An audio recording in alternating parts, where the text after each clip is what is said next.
Hello mga ka-anime! Welcome back sa ating channel. At bago tayo mag-umpisa sa panibagong kwento, mag-i-intro muna tayo.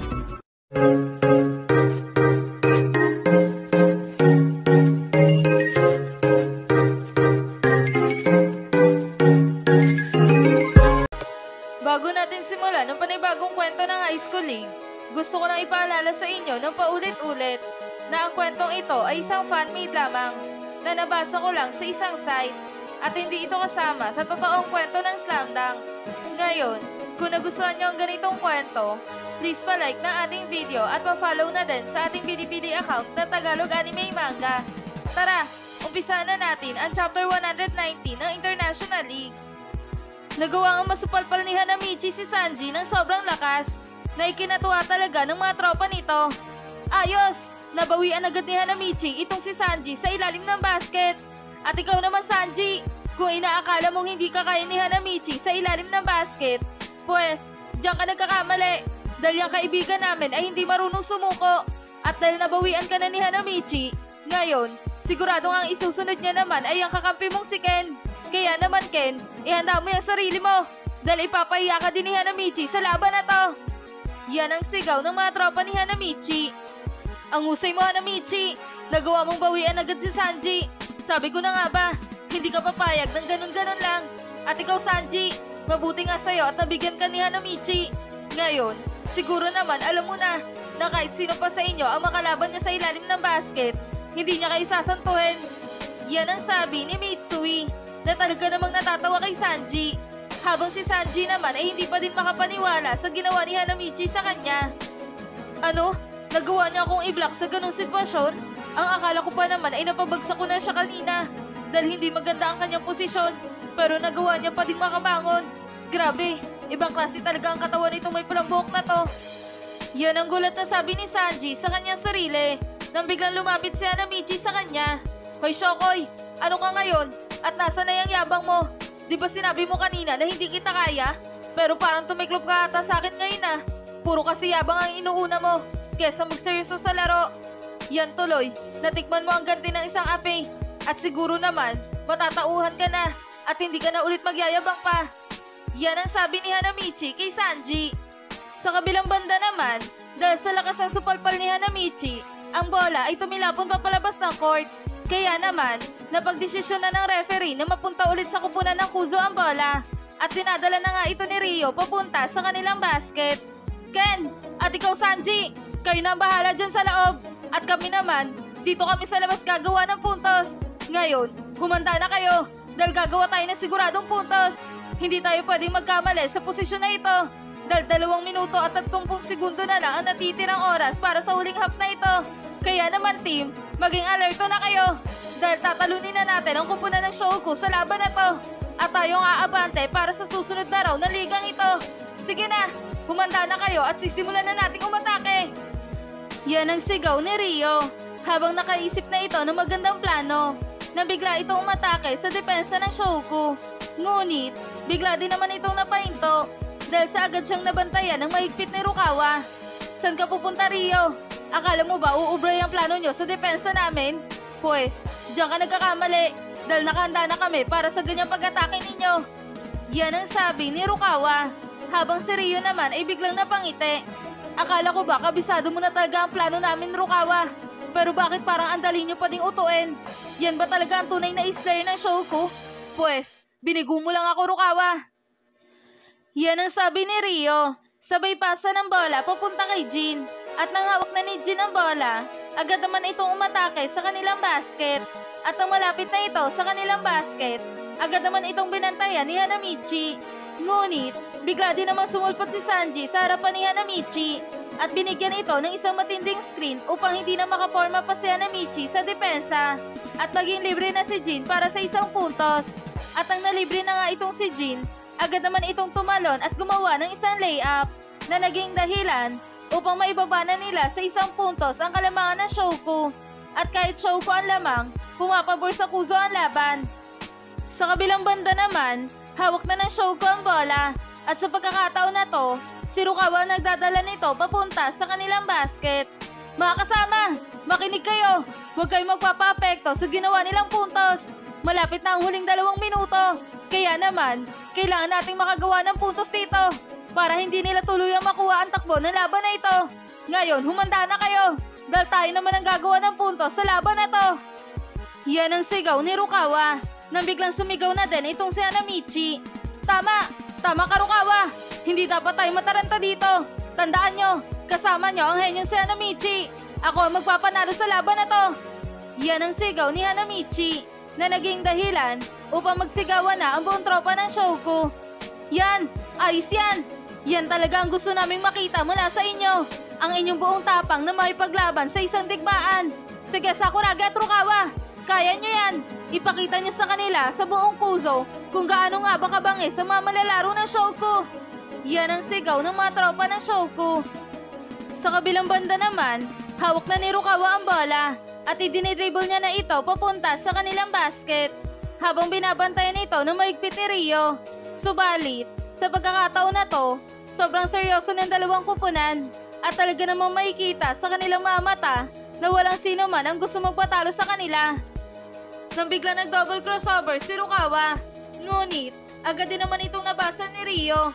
Kaya naman, agad niyang nasabayan ang crossover na ginawa ni Rukawa sa kanya. Subalit, laking gulat ni Rio dahil biglang nag-behind the back pass itong si Rukawa papunta kay Fujima. Sabay spin moves ng sobrang bilis sa depensa nitong si Rio. Ano?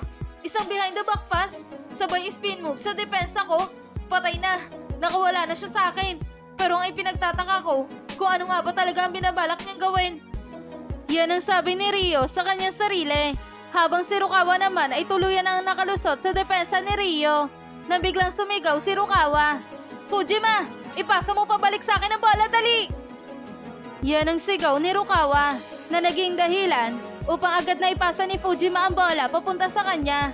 At ang hawak na ni Rukawa ang bola, mabilis ulit itong nag-dribble papunta sa kanilang basket.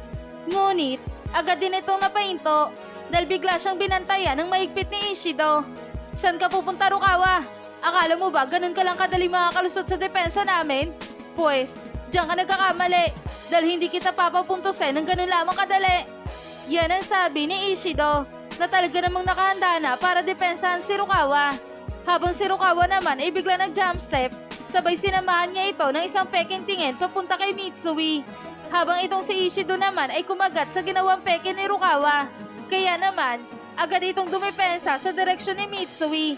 Ngunit, laking gulat ni Ishido dahil na nga sa nalaman nito na isang peke lang pala ang ginawa ni Rukawa sa kanya. Ano? Isang fake? Nakakaasar. Isang jump step lang naman ang kanyang ginawa. Pero kapanipaniwala talaga ito dahil sa kanyang mga mata. Dahil tinitignan nito ang direksyon ni Mitsui. Pero ang totoong plano nito ay sa kaliwa ang punta niya. Nakakaasar. Nadali niya ako dun ah. Yan ang gulat na sabi ni Ishido sa kanyang sarili na naging dahilan upang makalusot na ng tuluyan itong si Rukawa sa depensang ginagawa ni Ishido sa kanya. At nang malapit na si Rukawa sa kanilang basket, agad naman itong tumalon at gumawa ng isang slam dunk.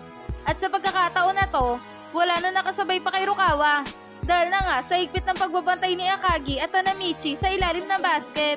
Kaya naman, nagawang makagawa ni Rukawa ng isang one-hand slam dunk na naging dahilan upang maitaas ulit nila sa 3 puntos ang kalamaan sa Kuzo.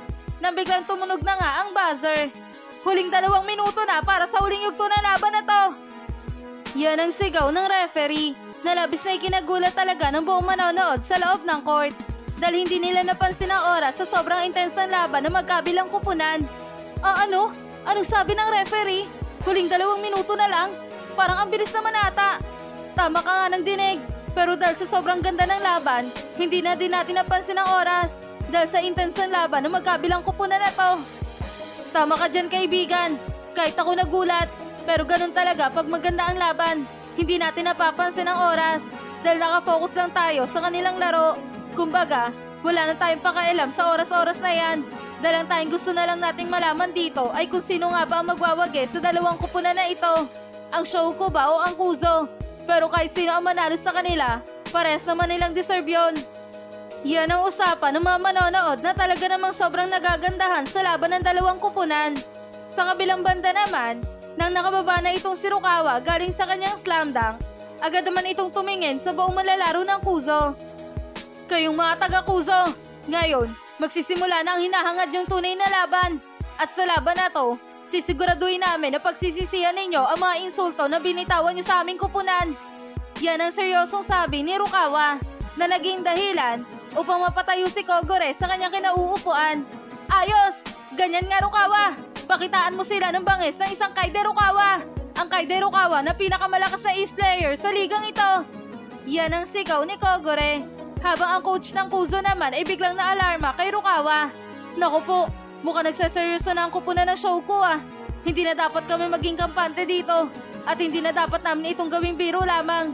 Dahil isang seryosong laban na to. Lalo na ngayon na huling 2 minuto na lang. Kaya naman, pagbibigyan ko na din sila. Yan naman ang sabi ni Coach Roshi sa kanyang sarili. Sa kabilang banda naman, hawak na ng Kuzo ang bola. At dinadala na ito ni Jin papunta sa kanilang basket. Team, huwag kayong magpapapekto sa ginawa ng Rukawa na yan. Nakachamba lang naman yan sa atin. Pero ngayon, hindi na yun mauulit pa. Kaya naman team, humanda na kayo dahil tayo naman ang pupuntos. Yan ang sigaw ni Jin. Sabay pasa ng bola papunta kay Rio. Habang itong si Rio naman ay agad nang ipinasa ang bola papunta kay Sanji. At nang hawak na ni Sanji ang bola, agad naman itong binantayan ng maigpit ni Hanamichi. At talaga namang nagbubungguan na naman ang 2 power forward sa ilalim ng basket. Nalabis na ikinatuwa na naman ng buong manonood. Sige Sanji, talunin mo ulit yung may pulang buhok na yan. Bumawi ka sa kanya. Ipakita mo ulit sa kanya ang iyong lakas. At ipamukha mo sa kanya na hindi kanya talaga kaya. Sige Sanji, alam namin kaya mo yan. Dahil puro lang naman salita ang may pulang buhok na yan. Pero wala naman niyang ibubuga sa'yo. Go Sanji! Yan ang sigaw ng mga tagahanga ng Kuzo. Habang si Sanji naman ay patuloy lang sa pangangatawan sa depensa ni Hanamichi.